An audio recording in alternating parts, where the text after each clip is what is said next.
আমাকে তখন ডিরেক্টর মানে পছন্দ করে বলে, যে কারণে সে আমাকে কাজটার জন্য অফার করে।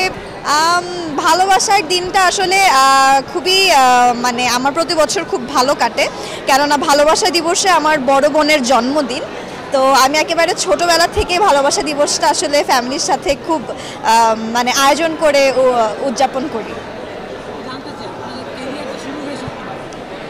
ক্যারিয়ারটা আমার তো ফার্স্ট কাজ ছিল ফিল্ম রং ঢং, ওখান থেকে ওটা আমার ফার্স্ট কাজ। তারপরে কিছুদিন আমি কাজ করিনি পড়াশোনার ব্যস্ততার কারণে, তারপরে আবার এই যে নাটকে কাজ শুরু করলাম, এখন নাটক করে যাচ্ছি।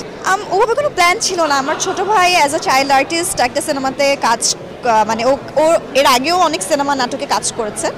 তো ওর একটা স্ক্রিপ্ট আনতে গিয়ে আসলে আমাকে তখন ডিরেক্টর মানে পছন্দ করে, বলে যে আপনি আমার এই ক্যারেক্টারটার জন্যে যান, এবং সে জানে যে আমি থিয়েটার করতাম, সো জানে যে আমি অভিনয়ে জানি।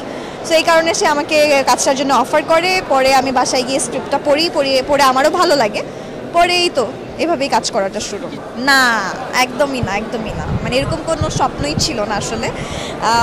আমি আসলে এক এক সময় এক একটা কিছু হতে যেতাম। কখনো আমি যেটা দেখতাম ওটাই ভালো লাগতো, মনে হতো ফটোগ্রাফার হব, ফ্যাশন ডিজাইনার হব, ডাক্তার হব, ইঞ্জিনিয়ার হব, পুলিশ হব, মানে এরকম অনেক ধরনের শখ ছিল।